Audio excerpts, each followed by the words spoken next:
Morning, everybody. How are you? Well, on behalf of the leader here, I want to congratulate the leader on his sweater. We are bringing Argyle back. We're very serious of purpose on this.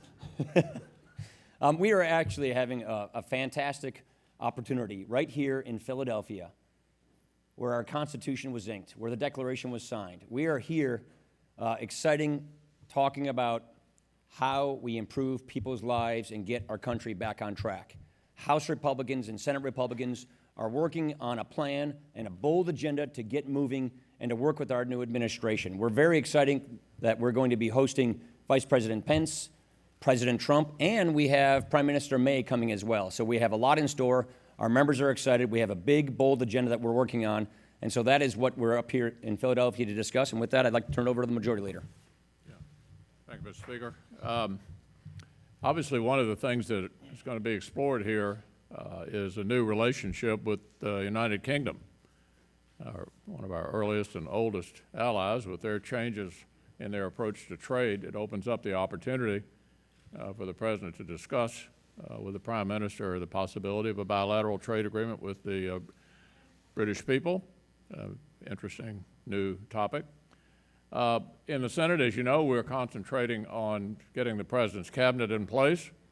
We'll have a very busy week in that regard, starting Monday. We'll also be taking Congressional Review Act proposals from the House and taking those up as well as we begin to change America and go in a different direction. Questions? Casey.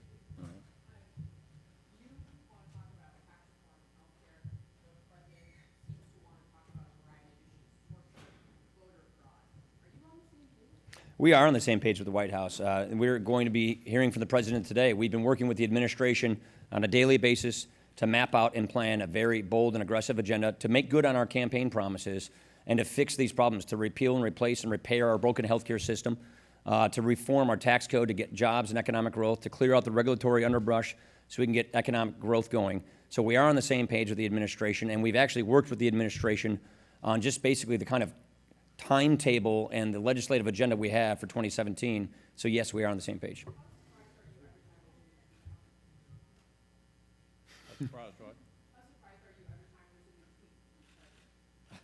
This is going to be an unconventional presidency. I think you know this by now, Casey. And I think we're going to see unconventional activities like tweets and things like that. And I think that's just something that we're all going to have to get used to. Yeah, let me just add, for myself, I don't tend to be kind of reacting to daily comments. What the Speaker has done, which I entirely concur with and the administration's on board with, is to lay out a game plan through the August recess of what we want to try to accomplish. And for myself, I intend to stick to the plan and make as much progress as we can. Yeah, Manu?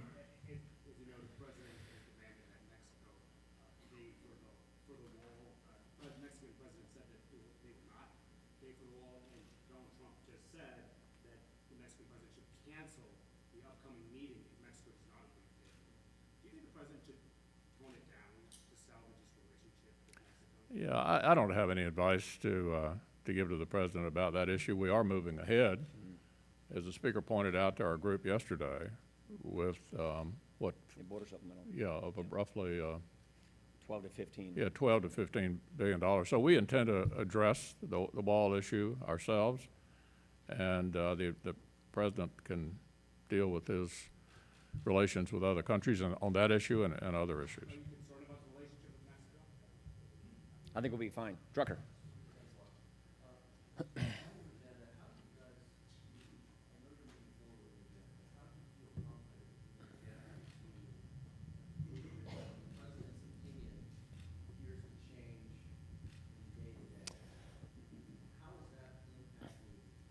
I actually would not describe it that way. I don't share that opinion that he changes his opinion on day to day. You'll see different emphasis, but with respect to the core agenda that we have laid out for our members, that we are planning and coordinating in the House and the Senate, we have done this in conjunction with the administration. We ran on these issues all of 2016. So there's no surprise here. And the President agrees with this agenda, and we've laid out not just the issues that we're going to be focusing on, but the timeline. And so that is consistent, and that has not changed. One follow-up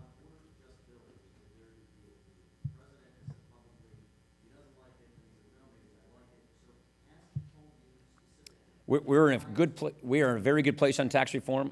It can get complicated when you get into the details of tax reform, but once we go through how tax reform works and what it's going to take to get the kind of competitive tax system, the kind of competitive tax rates, I think most people agree that this is the right approach.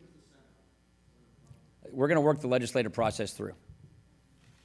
Sherman, you want it? Anybody want?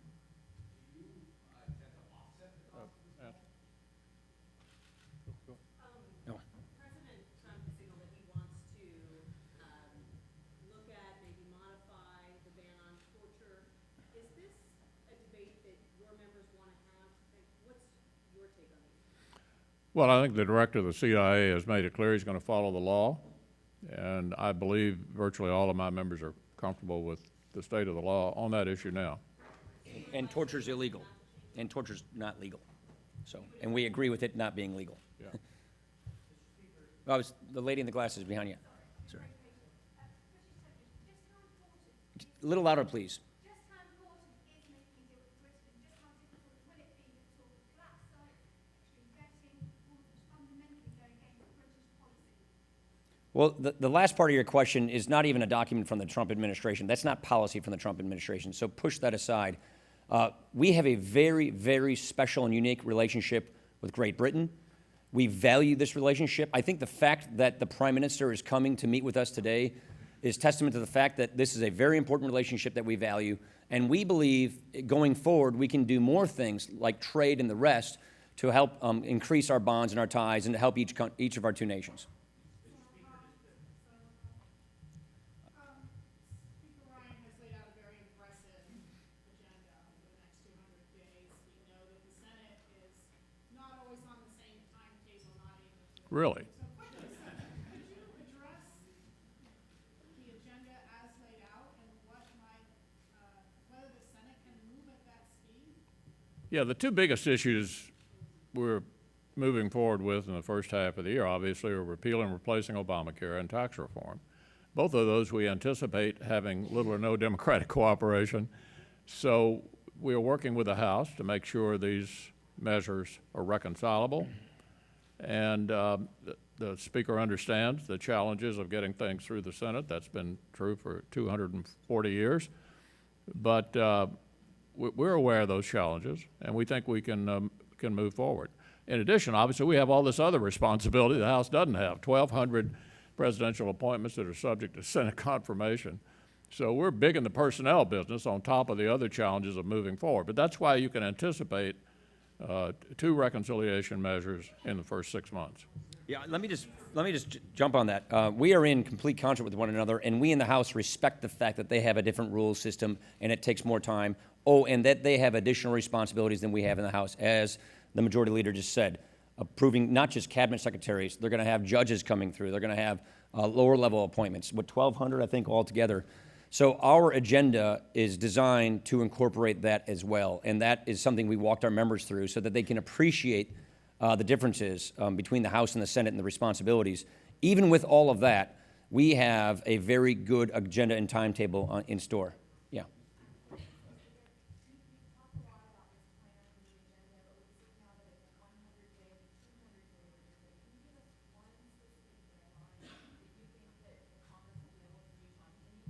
Well,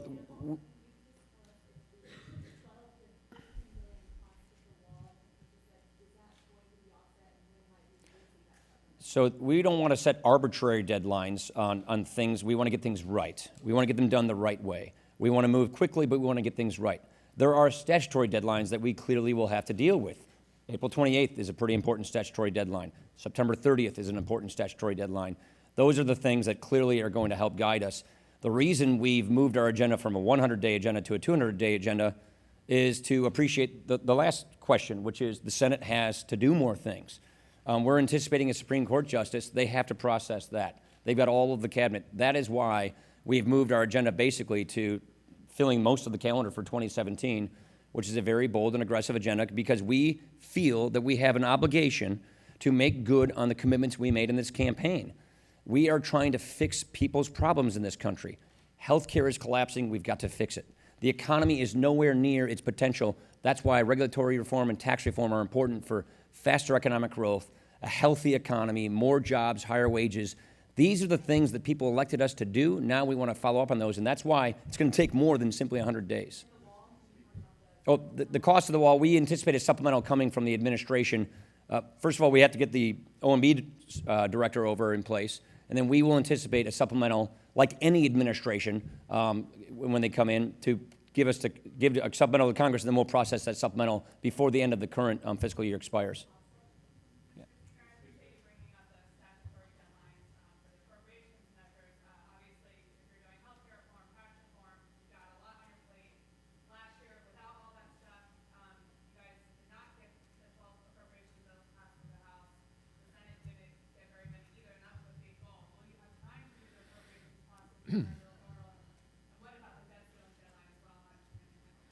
Well, on the appropriations process, obviously Senate Democrats last year with President Obama in the White House believed it was to their advantage to not have an appropriations process. And as you recall, they prevented us from going to the defense appropriation bill on multiple occasions. I'm hopeful that with a different president in the White House, they won't conclude that it's to their advantage to prevent some semblance of a normal appropriations process. We do have a heavy non-appropriations agenda, as the Speaker has laid out, but we hope we can have some semblance of a regular order, even with all of this, and get at least some appropriation bills through the Senate so that we'll have something closer to a regular order appropriations process. Most members don't like being completely irrelevant, and when you hand the administration, it was particularly absurd, of course, to hand the previous administration a blank check. We're not going to want to hand this one a blank check either, and so there'll be a lot of interest in trying to achieve that. You're right, it will be challenging. We budgeted a lot of time for appropriations.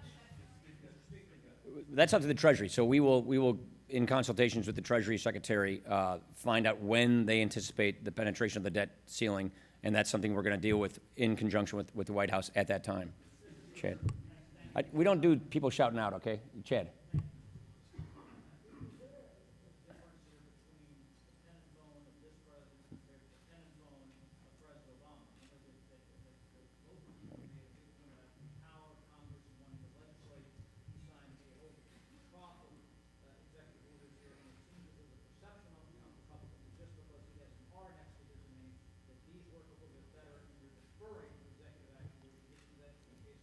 It's quite the opposite, Chad.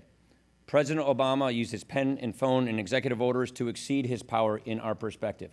Everything that President Obama did by executive order, this new president can undo. We would like to see these things undone, and we'd like to see power restored to the people in the states, not the federal government. And that is what this new president is doing. He's restoring the proper balance, and in our opinion, he is undoing a lot of damage that was done by the last president who exceeded his power. Gary.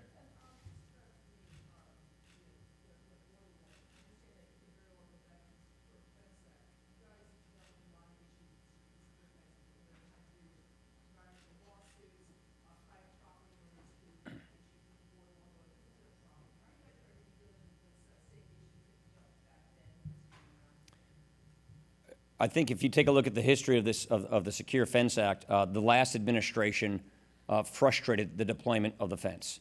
This administration is doing the opposite of it. They're facilitating the deployment of the fence. We agree with this. We voted for this in 2006, along with plenty of people like our friend Chuck Schumer, the minority leader of the Senate, voted for the Secure Fence Act. Now we're going to actually deploy this fence, and we will anticipate a supplemental coming from the administration very shortly on how to finish construction and the funding of the fence. And then if there are any other barriers in the way, we will deal with those barriers. But a lot of those barriers we think can be done by executive order through the administration, just like the last administration frustrated the deployment of the fence or the wall, to speak. Anybody else?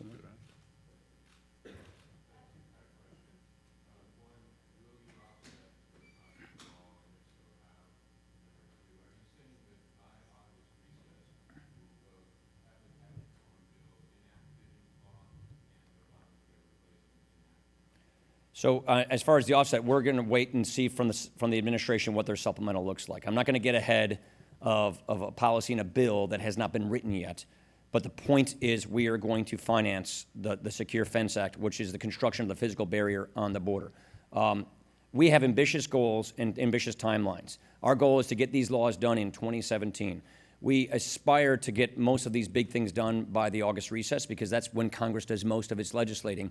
But by and large, our goal is by the end of 2017, we have made good on so many of the promises that we made to the people and the policies that we ran on. Again, the reason we're doing this is because there are people hurting this country.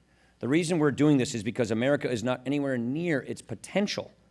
We want a faster economic growth, a healthier economy, more wages, and we want American businesses to be able to compete. We are losing businesses left and right. They're moving overseas. They're being bought by foreign companies. They're inverting and becoming foreign companies. We have to fix this so that we keep American businesses in America. And we also believe comprehensive fundamental tax reform can put American businesses in a better position to keep businesses here and make things in America and export them around the world. That creates a lot of good jobs. Healthcare, you all know the law is collapsing. Double-digit premium increases. Deductibles are so high, they're 3 times the rate or the size of those in the large group market. This law is collapsing. 5 states only have one healthcare insurance company, one healthcare plan. 1 out of 3 counties in America only have one healthcare plan. That is not a choice, that is a monopoly. So we believe, on behalf of the American people who are struggling under this law that is collapsing, we have to act. I got time for one more. Let me just add on Obamacare. No yelling. Remember, Bill Clinton said last year, it's the craziest thing you've ever seen. 8 out of 10 Americans wanted either repealed entirely or dramatically changed. If Hillary Clinton were president and Chuck Schumer were the majority leader, we'd be revisiting Obamacare. The status quo is clearly unacceptable. Obviously, if Hillary Clinton was president and Chuck Schumer were majority leader, we'd be moving toward a single-payer system. That's not our vision of how this ought to be handled. But the status quo is completely unsustainable. Steve? Yeah, and you can both speak specifically overall about your agenda. Can you say that the Republican Party, in the majority now, will not take actions that add to the deficit at the end of the year? We're not going to have higher deficits from actions that you're taking, whether it be on taxes, whether it be on Obamacare, whether it be on infrastructure. Because, you know, whenever anybody comes in and they come to power, suddenly it's easier to borrow, and there's a lot of pressures to sort of pass out goods. Can you sort of make that commitment now that at the end of the year, you want to pass, You know us well. You've been covering budgets for a long time. We are fiscal conservatives. What that means is we believe government should not live beyond its means. We believe that hardworking taxpayers in this country deserve a break in this country. And that means Washington takes less money from them, and we also spend less here. That means we have to get our fiscal house in order to prevent a debt crisis in the future. There are 2 things that we can do this year that we think will move us in a great direction on fiscal policy. Get healthcare fixed. The driving force of our coming debt crisis are out-of-control healthcare programs that are collapsing. If we can help fix healthcare, bring more choice and more competition so we have better quality and lower costs and lower prices, that will dramatically help improve our budget situation. And then if we can get people back to work. If we can get people who are on welfare, who aren't on work, back into the workforce, it's better for them. We need them in the economy. We need these people working for the sake of them and our communities. And that means we have more people working, more people paying taxes, faster economic growth, and more revenues. Those 2 things right there are some of the best things we could do to improve our fiscal situation, to wall off or prevent an oncoming debt crisis that we know is coming. We are fiscal conservatives. If we're going to be spending on things like, say, infrastructure, we're going to find the fiscal space to pay for that in our spring budget. And so those are the things we're planning on doing. These are the ideas and the principles we ran on, and that is why we've laid out for our members a very bold and aggressive agenda to make good on these things, because at the end of the day, if we get these things done, we really believe that we're going to get this country back on the right track and turn things around for the people who sent us here to work for them. Thanks, everybody. We gotta go. Thanks.